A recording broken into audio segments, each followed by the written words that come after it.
Good evening, good morning, good afternoon. पता नहीं ये वीडियो कौन सा इंसान कब कितने बजे देख रहा है। सबके लिए सब कुछ। दो भाई दोनों तबाही के एपिसोड नंबर 2 में आपका बहुत बहुत स्वागत है। एज प्रॉमिस्ड ले आए हैं आपके फेवरेट अनिकेत चीको। कैसे हैं आप? बढ़िया बढ़िया बढ़िया। आप बताओ कैसे हो। एक नंबर जबरदस्त। नई टी शर्ट पहनी है, गिफ्ट आई है गोरखपुर से, भैया ने भेजी है। यस। तो जी, जैसा हमने किया था प्रॉमिस, शुरू करेंगे योगा से। तो योगा। हमारे साथ हैं तो हमारे ओनली एकदम खतरनाक इंसान अभी अभी योगा में सर्टिफाइड टीचर। सर बताइए, योगा का आपके जीवन में कितना इंपॉर्टेंस है, कैसे चल रही है योगा की लाइफ? सबसे पहले योगा को योगा नहीं बोलना चाहिए। योगा योग ये डिराइव्ड वर्ड है। योगा हमेशा योग होता है। यस, तो योगा को योग योग ही योग से ही संबोधा जाना चाहिए। वही उसका असली रूप है, ऐसे बोल सकते हैं। और योगा योग अभी जैसे मेरे मुंह में भी आ गया, योगा योग या जो भी है एक जीने की पद्धति है। उसको आजकल जो मार्केट में बेचा जाता है वो एक as a form of exercise बोला जाए या जो भी है, वेलनेस के लिए या फिटनेस के लिए एज अ प्रोडक्ट वो बेचा जाता है। लेकिन योग एक जीने की पद्धति है जो हमारे पुराने, जो पतंजलि मुनि ने जो हमें एक सिस्टमाइज्ड फ्रेमवर्क करके दिया है जीने जीवन जीने का एक सही तरीका, एक सही फ्रेमवर्क, वही हो गया। और वो एक जीने का तरीका है एक्चुअली। तो मेरे मेरे को जो भी जितना भी मैंने योग किया है, जितना मैंने समझा है, अष्टांग योग जो पतंजलि मुनि ने हमें पतंजलि सूत्रों के थ्रू पढ़ाया गया है, जी, मुझे ऐसा लगता है जो सबने पढ़ना चाहिए। अष्टांग योग जो जिसके 8 अलग अलग अंग है, वो एक जीने का तरीका है। वही अष्टांग, वही असली योग है मेरे हिसाब से। बाकी बाकी सब भ्रम है। जैसा आपने बताया और कहा भी, तो मुझे ऐसा लगता है कि योग, जैसा आपने कहा भी, कि जीने का तरीका है। योग एक राह है जिस पे आपको चलना है, हर रोज करना है। लेकिन मैं आपसे जानना चाहता हूँ, जब आप योग पहले से कर रहे थे और जब आपने हम्म, योग सीख लिया, अब कितना हाँ। डिफरेंस फील होता है? अब कितना ज्यादा आर्टिकुलेटेड फील होता है लाइफ में कि हाँ, I know the process, I know कि ये यहाँ से आया है, ये इसकी लीनेज है। कैसा फील होता है?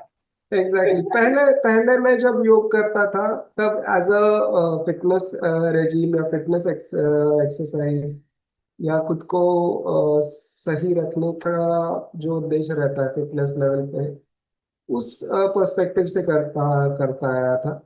लेकिन उसके पीछे जो फिलॉसफी आपको जब समझती है, जब आप अष्टांग जो पतंजलि योग सूत्रों में जो जो अंग अलग अलग बताए जाते हैं, फिर उसको आप मद्देनजर रखते हुए जब आप आसन करने लगते हो, जब आपकी खुद की प्रैक्टिस आपकी चालू हो जाती है, तब उसके अलग अलग लेयर्स जो है वो आपको समझ में आने लगते हैं। और जैसे आसन की एक सही परिभाषा जो पतंजलि योग पतंजलि सूत्र में लेके स्थिरम सुखम आसन, ये जो सूत्र हमें बताया गया है कि जिस भी आसन में आप स्थिर हो और सुखमय हो वही आसन। अभी ये आसन एक शीर्षासन भी हो सकता है, एक सर्वांगासन भी हो सकता है, ना कि एक सिर्फ एक सुखासन की जैसे पोज। तो ये जो परिभाषा है कि आप किसी भी आसन में सुखमय और स्थिर हो सकते हो, and it has nothing to do with the physical aspect of it. और उसमें भी अगर आप ध्यान कर पाते हो, धारणा कर पाते हो, तो उससे बढ़िया चीज और कोई है ही नहीं। तो ये जो देखने का नजरिया है आसनों की तरफ, ये जो जब मैंने योग सीखा, स्पेशली पतंजलि योग सूत्रों के बाद, उसमें से जो समझ आई एक्चुअली, फिर वो आसन आसन करते हो अलग अलग एक्सपीरियंसेस आते जाते हैं आपको। आप कहाँ पे शांत रह पा रहे हो, जहाँ पे स्थिर रह पा रहे हो। तो वो एक बड़ा, बहुत बड़ा एक डिफरेंस था मेरे लिए एक्चुअली। सिर्फ योगा प्रैक्टिस, आसना की प्रैक्टिस और फिर समझ के करने का योग प्रैक्टिस एक्चुअली। तो आपका एक फेवरेट आसन कौन सा है भैया, जो आपको सबसे ज्यादा पसंद है, बहुत मजा आता है, अच्छा लगता है? मेरा सबसे मेरे दो दो आसन बहुत फेवरेट है, लेकिन उनको पाने के लिए जो आपको मेहनत करनी पड़ती है ना, लेकिन उसके जो इफेक्ट्स आपको मिलते हैं वो उतने ही मल्टीफोल्ड रहते हैं। मेरा सबसे फेवरेट आसन जो किंग ऑफ आसन बोलते हैं वो तो शीर्षासन है, और जो क्वीन ऑफ आसन है वो सर्वांगासन है।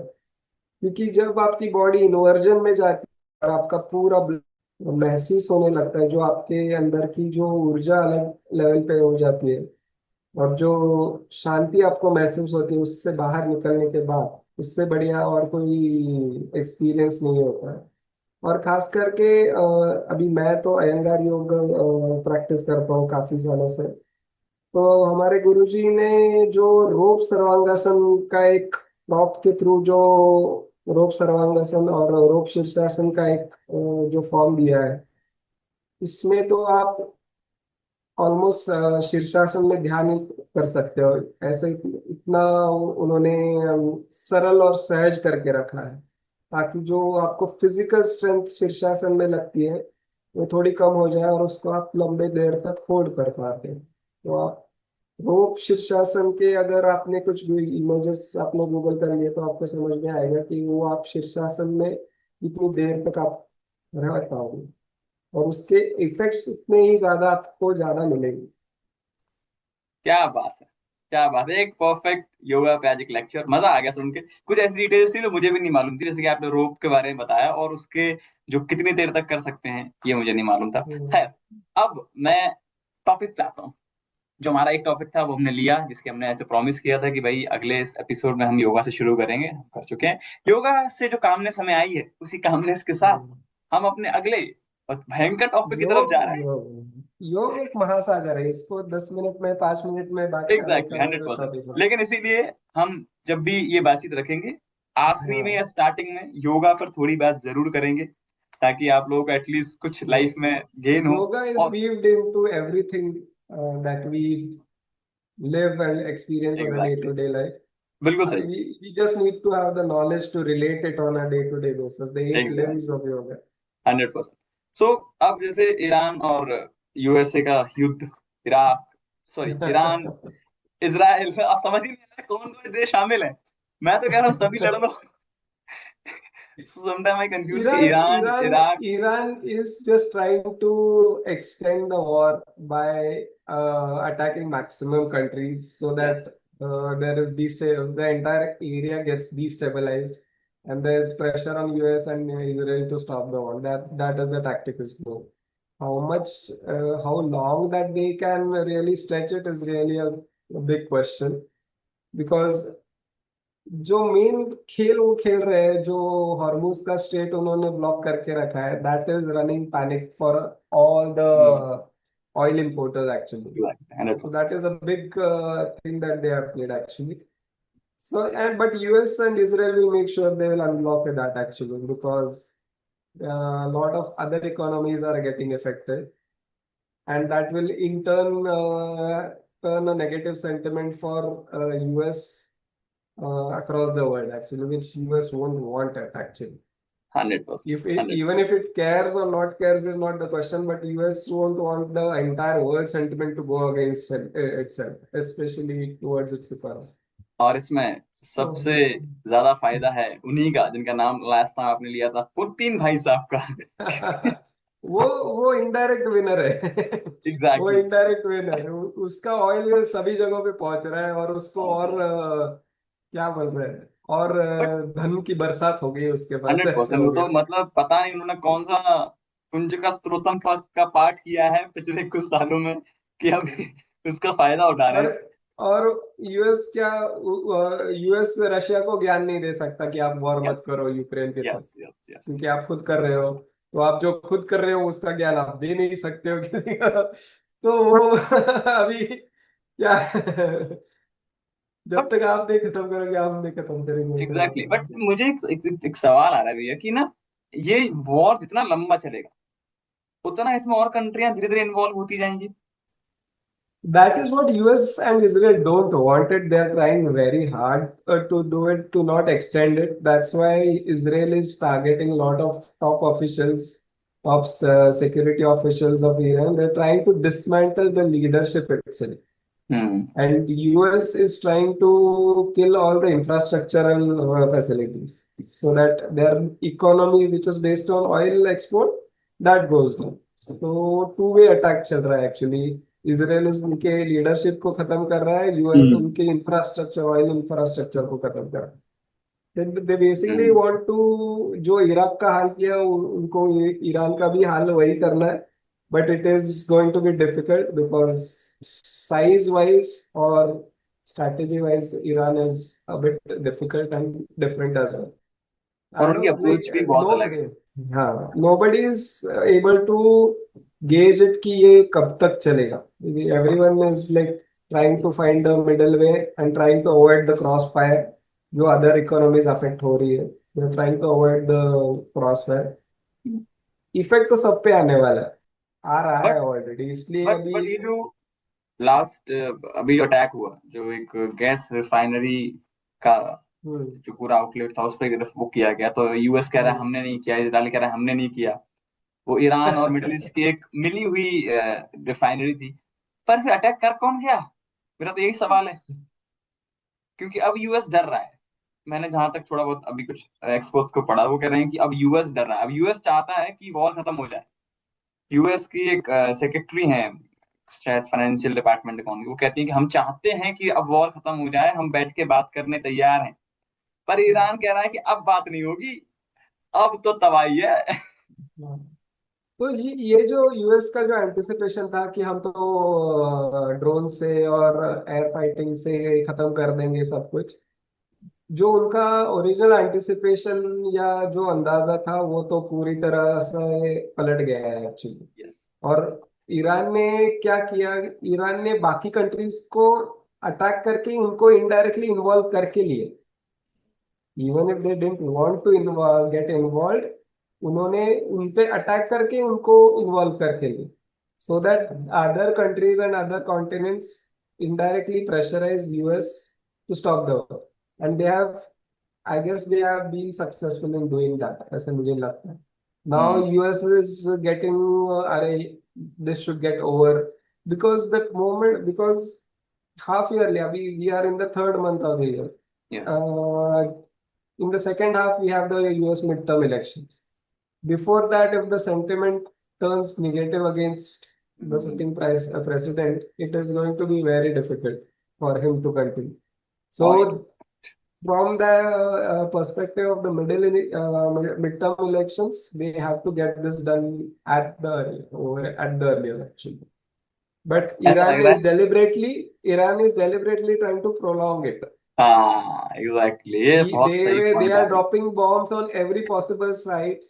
जैसे it's not only oil, there's LNG as well, हम्म जो liquefied natural gas है, वो भी काफी एक्सपोर्ट होता है और वो उस पर भी काफी कम इकोनॉमीज की डिपेंडेंसी हम्म है एक्चुअली. हम्म तो they are, and a major chunk is getting exported from those countries which are being attacked as well. So LNG का एक्सपोर्ट पे भी जो इफेक्ट आया है कतर से, हम्म दैट इज दैट, क्योंकि ये जो बाकी के कंट्रीज जिनको पॉसिबली इन्वॉल्व हुआ है ना, they didn't want to get involve.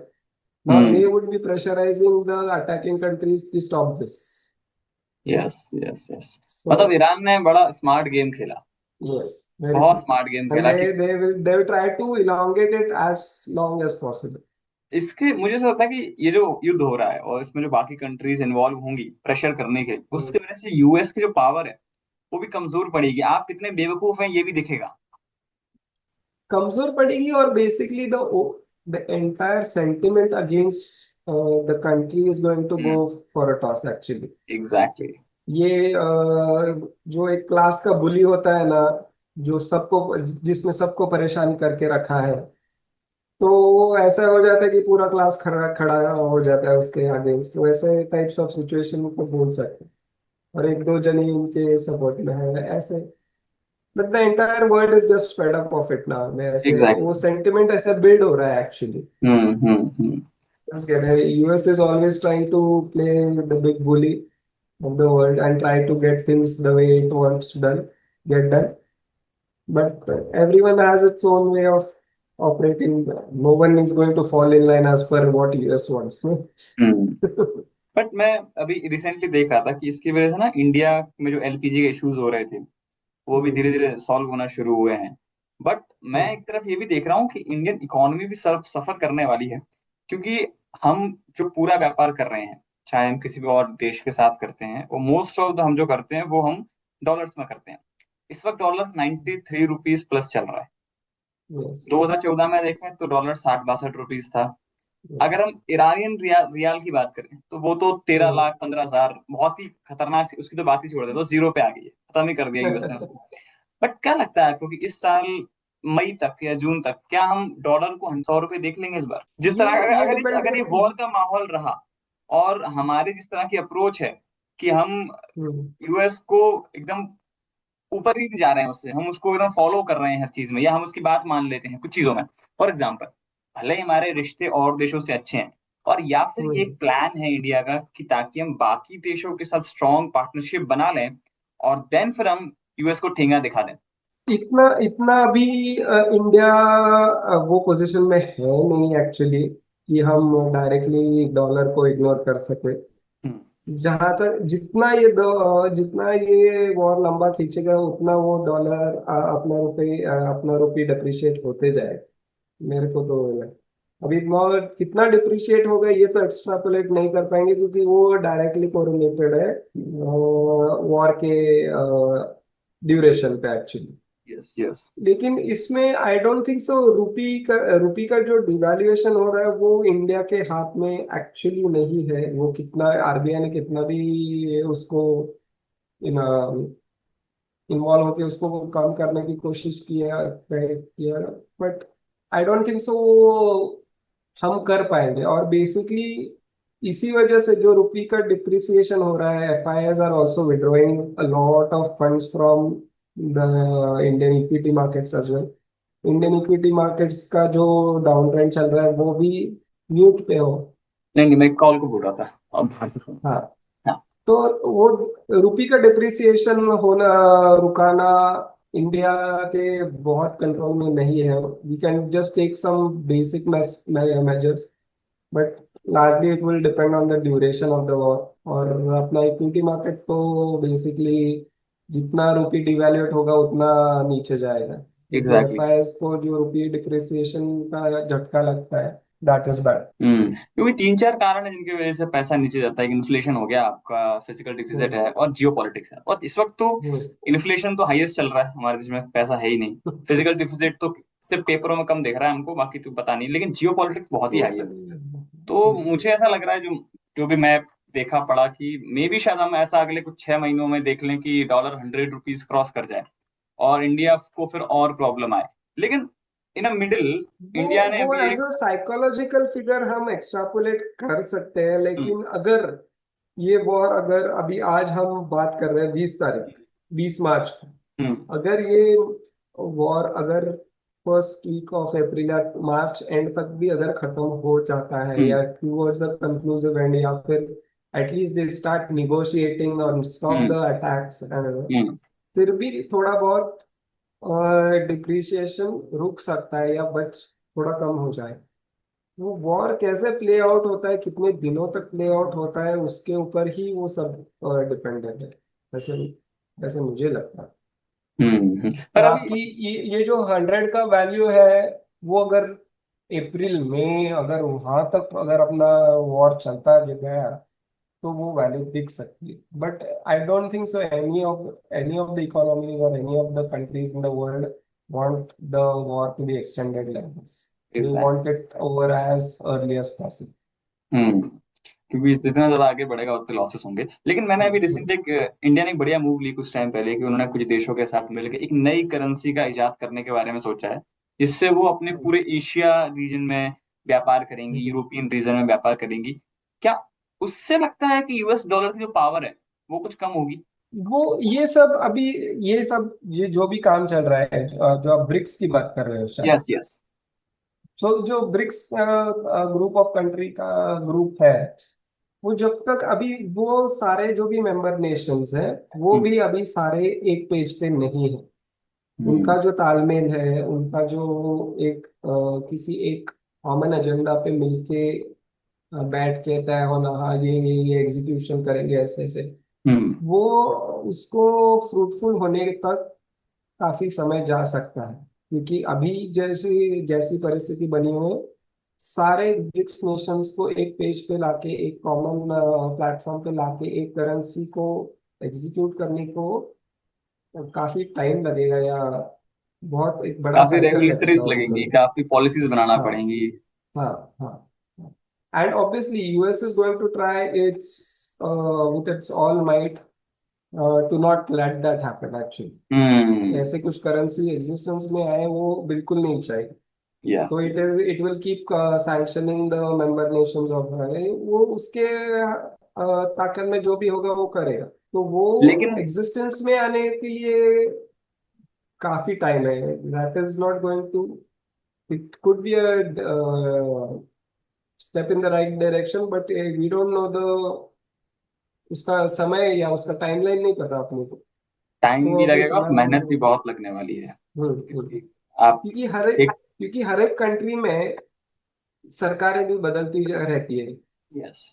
दो दो तीन तीन साल। अभी वो ब्रिक्स नेशंस के साथ मिलजुल के काम कर पाएगी नहीं कर पाएगी, वो अलग ये होता है। बिल्कुल सर। अभी जिस माहौल में ब्रिक्स का ये बना हुआ है, शायद 2-3 सालों में जब सरकारें बदल जाती हैं अलग अलग इसमें, तो वो वापस अपने अपनी दिशा में चली जाती है। तो वो क्या थोड़ा पता हमारे ही देश में सरकार बदल जाए।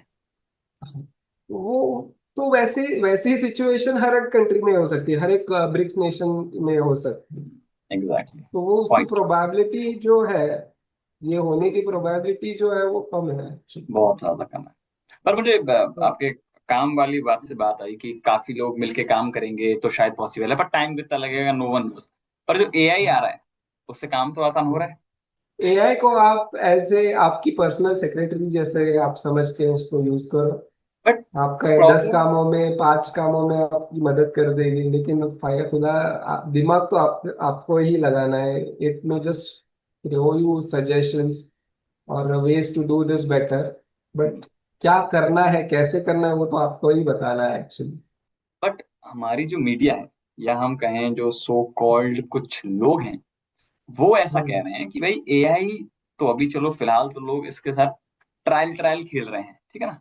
अभी हम्म तो वनडे मैच में टाइम है, टेस्ट में टाइम है, अभी तो लोग चल रहा है कि हाँ आज हमने थोड़ा सा इंग्लिश में लिखवा लिया, हिंदी को लिख के तो हम खुश हो गए, हम एआई का यूज कर रहे हैं। या हमने कोई हाँ, मेल ड्राफ्ट करवा ली तो हमने एआई का इस्तेमाल कर लिया। पर जब मैं हम्म एआई के डेवलपमेंट को देखता हूँ all over the hmm. World, है ना, अभी एआई समिट इंडिया में भी हुआ, वहां पे तो लोगों ने कपड़े ही उतार दिए, इतना अच्छा हुआ। तो मैं जब इंडिया में जिनके देखता हूँ। कपड़े निकले हुए हैं ऑलरेडी, वो क्या कपड़े निकाल रहे हैं? वो ऐसा है उनको और और कुछ बचा नहीं है निकालने के लिए, तो वो कपड़े निकाल रही है और ऐसे है। गलगोटिया ने तो ऐसा काम करा कि पूरे देश की गोटियां मुंह में आ गई। फिलहाल मेरा ये कहना है कि मेरा ये थॉट जो है कि एआई को अगर हम वर्क फोर्स में इंट्रोड्यूस करें तो मैं दो ऑप्शन है।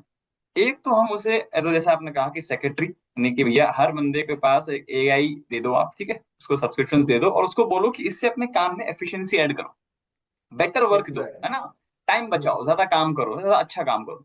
और दूसरा ये है कि हम उस एआई को ऑफिस या वर्क प्लेस में वर्क फोर्स में इंट्रोड्यूस करके हम लोगों को डराएं और फिर उनसे ज्यादा काम कराएं।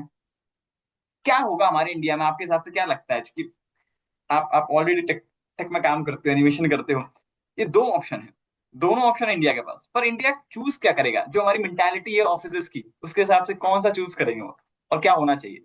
अपने यहाँ पे तो जुगाड़ वाले बहुत है अपने पास। अपनी मेंटेलिटी जुगाड़ वाली है। अगर मेरे को नहीं भी आ रहा होगा तो मैं जुगाड़ करके कुछ ना कुछ तो करवा के वो कर लूंगा। तो वो अपने पास जो भी होगा वो जुगाड़ से ही होगा। तो हम्म। वो जुगाड़ से मैं कैसे कर सकता हूँ, वो जुगाड़ में मैं एआई का यूज कैसे कर सकता हूँ, यही अपना अप्रोच होगा एक्चुअली। और एफिशिएंसी के मामलों में अभी जो अभी जैसे अपना जो टेक वर्ल्ड है या टेक सर्विसेज हमें देते हैं actually, it was a very labour intensive industry जहाँ पे यस बहुत यस। सारे लोग शिफ्ट में अलग अलग प्रोसेस पे काम करते हैं। Mass but hiring, mass impact, firing. Yes, अभी इसका जो इम्पैक्ट है, अगर लोगों डायरेक्टली एफिशिएंसी पे अगर आ रहा है, तो जितना मुझे समझ में आ रहा है उसका इम्पैक्ट आएगा।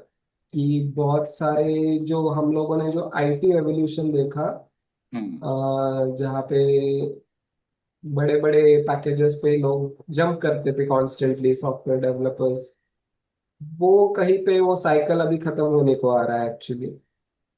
तो उसका इम्पैक्ट लेबर फोर्स पे, जो हम we are known for our labour force और स्किल्ड लेबर फोर्स जो हम बोलते हैं, उस पे इम्पैक्ट आएगा ऐसे मुझे लगता है। हम्म। लेकिन it is an evolving thing, तो ये कैसे प्ले आउट होगा, या फिर हम उसको यूज करके हम क्या एक बेहतर ऑप्शन दे पाएंगे उनको एज अ सर्विस टेक्नोलॉजी या sir information technology services, that is to be seen. यानी इट इज, देखना पड़ेगा वो कितना इम्पैक्ट आएगा। इम्पैक्ट आना तो है, और जोर का झटका आएगा या धीमे से आएगा वो देखना पड़ेगा वो। बट लेकिन मैं ये, एक इम्पैक्ट आएगा इतना तो पक्का है। बट मैं मेरा एक सवाल और है आपसे। लाइक कि एआई कोई डर की बात तो है नहीं, ठीक है, आप उसे सीखिए, उसके साथ आप काम करना शुरू करिए, वो आपकी हेल्प ही करेगा। पर जो डर बनाया जाता है हमारे आसपास, है ना, या जो हम देखते हैं कि कोई एक एक्सपर्ट, सो कॉल्ड एक्सपर्ट, जो अपने ग्रैंड पेरेंट्स की पैसे पे एक कंपनी खोल लेता है ना, एक बड़ा आदमी बन जाता हम्म, है और वो किसी कॉन्फ्रेंस में बैठ के बोल देता है कि AI will do this, AI will eat. तो उससे जो ये मिडिल सीन क्लास के होता है। वर्कर्स हैं, उनके अंदर डर बैठता है। इसके लिए आप क्या कहना चाहेंगे? लाइक ये सही तरीका है, या जो लोग हैं एटलीस्ट उन्हें खुद पढ़ना चाहिए, या खुद उन्हें इस डेवलपमेंट पे नजर रखना चाहिए? सी, हमारे यहाँ पे क्या होता है, एक एक कोई भी वर्ड, बज वर्ड बोलते हैं उसको, बज हम्म वर्ड अगर उड़ा आ गया एकदम मार्केट में, हम्म तो वो एक फैड बन जाता है कि उसको हम लोगों को प्रेजेंटेशन में, स्पीच में या कहीं पे भी हम्म यूज करना ही है। अभी कोर्सेज भी हम्म। चालू हो गए हैं, एआई इंजीनियरिंग, ये इंजीनियरिंग, अभी कितने जनों ने वो सिलेबस पूरी तरह पढ़ा है, या वहाँ के प्रोफेसर्स या टीचर्स ने वो सीखा भी है। लेकिन वो बस कहीं छूट ना जाए हमारा हमसे, इसलिए वो वर्ड का यूज होना बहुत जरूरी हो जाता है। एआई, जहां तक मेरे को समझ में आ रहा है, जो एक नॉर्मल सर्च है उसी को वो कंसोलिडेट कर रहा है, उसी को वो समराइज कर रहा है, पॉइंट। उसके ऊपर एक समरी बना के आपको पेश कर रहा है, और फिर उसके ऊपर आपको आइडियाज देगा। मैंने जहां तक अभी तक उसका एक्सपीरियंस यस किया। Yes, 100%। This is the whole work तो एक्चुअली। आप जो नॉर्मल सर्च करते थे और फिर उसको इंटरप्रेट करके आप खुद उसको अप्लाई करते थे, ये जो हम इंटरप्रेट करके अप्लाई करने का काम भी वही कर रहा है। यस। तो हमारा कहीं पे तो काम कट हो गया है, लेकिन हमको क्या चाहिए, किस तरीके से चाहिए, वो तो फिलहाल आपने को ही बताना है। लेकिन लेकिन यहीं पे अगर पता नहीं है कि क्या चाहिए और कैसे चाहिए, तो वो एआई हो या सर्विलेंस तो हमको ही इंजीनियरिंग रखना हो। पड़ेगा, क्योंकि एआई तो कह देता है कि प्लीज चेक इंटर, मतलब जो भी आपकी इंफॉर्मेशन है उसे चेक करिए, डबल चेक करिए, एआई है, गलत भी हो हाँ, सकता है। यस यस तो यस। तो लास्ट बीच वीक, में, बीच में ह्यूमन इंटेलिजेंस की जरूरत है ही है। अभी तक एग्जैक्टली, वो मैट्रिक्स वाले स्टेज पे पहुंचे नहीं है कि मशीन्स है और ये अलग है, we are Jarvis. Plugged in somewhere and we are sitting sleeping somewhere है। वो स्टेज तक नहीं पहुंचे हैं अभी तक। मैं लास्ट वीक मतलब एक काम कर रहा था, तो मैंने कुछ पूछा उसको, मैं कुछ पढ़ रहा था तो मुझे कुछ डाउट आया, तो मैंने कहा कौन गूगल पे सर्च करे, let me do some AI. तो मैंने एआई किया, तो उसने मुझे गलत इन्फॉर्मेशन दी, तो मैंने उसको बोला भाई साहब ये तो गलत है, तो बोलता ओ आई एम सॉरी, शायद मेरा ध्यान कहीं भटक गया। तो और वो कभी भी ना, मैंने ऐसा नोटिस किया कई बार काम करते हुए एआई के साथ, कि वो आपको गलत ही नहीं बोलता है, वो आपको किसी भी पॉइंट पर गलत नहीं बोलता है। वो ये बोलता है हाँ हाँ आप सही है, ये ऐसा हो सकता है। तो क्या? Because it is basically scraping the information that is already available in the public domain. Yes Now yes. the public domain में जो भी इंफॉर्मेशन है वो एक मैनिपुलेटेड, इनकम्प्लीट इंफॉर्मेशन भी हो सकती है। पॉइंट है। That's why it needs to be connected with the ground facts that are existing. Hmm. Finally AI क्या कर रहा है, जो भी इंफॉर्मेशन पब्लिक डोमेन में या वेबसाइट्स पे या कहीं पे भी अवेलेबल है, उसको वो इकट्ठा करके it is running a summary on that, right? Yes yes. और जो तो सवाल जो अगर आप भी पब्लिक पूछ डे रहे में, हो या जो आप इनपुट दे रहे हो उसका भी यूज कर रहा है, वो इतना स्मार्ट है। बस गूगल हमारे सर्च को यस शामिल नहीं करता था, वो हमें सर्च के रिजल्ट देता था। एआई हमारे सर्च यस को भी शामिल करता है, फिर उसके रिजल्ट भी देता है। Yes, good. it's giving us a concise short note, short format, bullet points करके दे रहा है यस बस। Yes yes yes yes. लेकिन ये तो हमारे हफ्ते भर के टॉप टॉपिक्स है, इस हफ्ते ज्यादा कुछ हुआ भी नहीं है। बाकी धुरंधर आई है, हम्म, आप देखिए, मजेदार फिल्म है। कल मैंने भी देखी है, मजेदार फिल्म है। बढ़िया। आपको देख के मजा आएगा, लेकिन लोग कहेंगे प्रोपेगेंडा है। आप यकीन मत करिएगा क्योंकि प्रोपेगेंडा है। ऐसा लग रहा है आपको? 100%। मैंने पूरी फिल्म अरे देखी है क्या! जरा। देखिए उसका मैं आपको, ये चूंकि एक अनफिल्टर टॉक है और हम यहाँ बात करने ही बैठे हैं, हमारे पब्लिक ओपिनियन है। मैंने पूरी फिल्म देखी। उस फिल्म में 2004 में वो बंदा हमजा अली मजारी जाता है पाकिस्तान में, लेकिन वो 2014 तक कोई काम नहीं करता है, वो सिर्फ कॉन्टैक्ट्स बना रहा होता है। 10 साल का? यस, वो 10 साल तक वहाँ कॉन्टैक्ट्स बनाता है, वेल्थ बनाता है, एक दो लोगों को ऑब्जर्व करता है, कुछ कुछ करता है। पर 2014 के बाद उसमें ऐसा दिखाया गया है कि एक चाय वाला आता है, और उसमें ये डायलॉग है, मैं अपने मन से नहीं बोल रहा हूँ, ठीक है। वो चाय वाला है, वो आता है और वो ऑर्डर देता है। उसके बाद दुनिया भर के टेररिस्ट हैं, उन सब की मौत के फरमान निकलते हैं, और वो पाकिस्तान के अंदर धाए धूम धड़ाका होता है। तो ये थोड़ा सा, मतलब उसमें ये वो फिल्म ये है कि मोदी जी ने क्या काम किया है हम आपको बता रहे हैं इस फिल्म से। और हमारे देश में हमेशा कहा जाता है entertainment is the best film. कुछ भी आपको लोगों के दिमाग में डालना हो तो एंटरटेनमेंट फिल्मों के माध्यम से डालिए, हीरो एक्टर एक्ट्रेस के माध्यम से डालिए, आपका काम लेकिन हो जाएगा। लेकिन ऐसे ऐसे होना थोड़ा, मैंने जो टाइमलाइन आप बोल रहे हैं 2014 में, जैसे ही करंट एग्जिस्टिंग गवर्नमेंट आया, उनको इमीडिएटली एक्शन मोड में या एग्जीक्यूशन करने में भी 1-2 साल उनका हाँ नहीं, वो तरीका टाइम पूरा दिखाया उन्होंने, पूरे वो टाइम ब्यूरोसी भी में दिखाया लगा। है। पर हाँ। 2014 के, मतलब उसमें बहुत ही छोटा सा हिस्सा है जब मोदी जी टीवी पर होते हैं और शपथ लेते हैं कि मैं देश के संविधान को ऐसा लेकर। अच्छा और अच्छा अच्छा। उसके बाद फिर वो नोटबंदी दिखाना, 60,000 करोड़ आए। मैं स्पॉइलर दे दूं क्या यहाँ पे? नहीं नहीं नहीं, मैंने फर्स्ट पार्ट भी नहीं देखी है एक्चुअली। मेरे को बेसिकली वायलेंस ज्यादा हाँ, पसंद नहीं है, इससे ज्यादा देखा नहीं जाता है अभी अभी फिलहाल के लिए, इसलिए मैं समझा, मैंने लेकिन फर्स्ट पार्ट भी नहीं देखी एक्चुअली। लेकिन आपको देखना चाहिए। मैं ये सबसे यही कहना चाहता हूँ कि फिल्म जरूर देखना चाहिए, क्योंकि इस फिल्म में भले ही चाहे जो हो, लेकिन आपको ना इंडियन सिनेमा का जो एक नया अवतार दिखेगा ना, वो देखने लायक है। क्योंकि जो वीएफएक्स यूज हुए बढ़िया, हैं, जो ग्राफिक्स जबरदस्त। यूज किए गए हैं, जो एक्शन है, बहुत कमाल का। You should class. Go and watch, मजा आएगा आपको। बाकी प्रोपेगेंडा वगैरह हमारे काम की चीज नहीं है, एंटरटेनमेंट फॉर के लिए श्योर जाइए, फॉर देख के श्योर। आइए।